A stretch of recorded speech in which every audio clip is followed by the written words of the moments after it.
I got pregnant after one reckless night with my father's greatest enemy. When my father found out, he only gave me a choice. Kill the baby and keep my family name, or keep my child and walk out with nothing. So I left. I raised my son alone in a town where no one knew my past. Until 4 years later. The most dangerous man in the city walked into my cafe, took one look at my little boy, and froze. I woke up in a hotel room that smelled like expensive cologne and regret. My head was pounding, my throat was dry, and my body ached in ways I had never experienced before. Then I turned my head. Axel Knight lay beside me, bare-chested beneath the white sheets, his sculpted body half revealed, muscles relaxed in sleep, faint scars tracing across his skin like quiet warnings. Dangerously handsome, even unconscious. My father's greatest enemy. The mafia lord who ruled the city's shadows. The business tycoon whose name dominated headlines and gossip columns every weekend, always photographed with some stunning woman clinging to his arm. And now, I was the woman in his bed. My heart slammed violently against my ribs. Oh God, what have I done? I barely remembered the night before. Too much whiskey. A New Year's Eve party filled with powerful men and fake smiles. I remembered laughing, drinking, losing control. But I never imagined I would wake up beside him.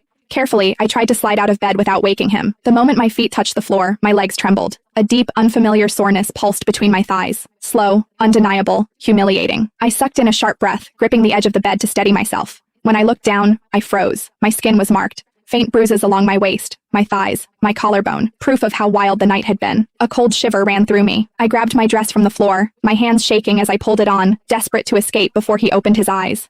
That was when my phone vibrated. My sister. Eve, where are you? Stella whispered urgently. Why aren't you in your room? I'm still out, I said, lowering my voice as I glanced back at the man still sleeping on the bed. Still out? She repeated. You mean the Imperial Hotel? Yes, I'll explain later. I hung up before she could ask anything else. Barefoot, clutching my heels in my hand, I slipped into the hallway and froze. A man in a gray suit stood waiting outside the door. He looked at me calmly, professionally. Is he still inside? He asked. Yes, I whispered. Do you want me to drive you home? No. He studied me for a second, then nodded. I didn't wait. I turned and walked away, heart racing, disappearing into the elevator before anyone could stop me. I made it home just before dawn. Stella was already waiting in the garage, arms crossed, eyes sharp with suspicion. I brushed her off with excuses. Lies came easily, even as my chest burned with panic. Because if my father ever found out who I had spent the night with, I didn't even want to imagine the consequences. Under the shower, I scrubbed my skin until it burned, watching the water trace over the bruises he'd left behind. It meant nothing, I told myself. He won't remember me. It was just one drunken mistake. I buried the memory. Buried the way Axel Knight's name still made my pulse race. Everything was fine.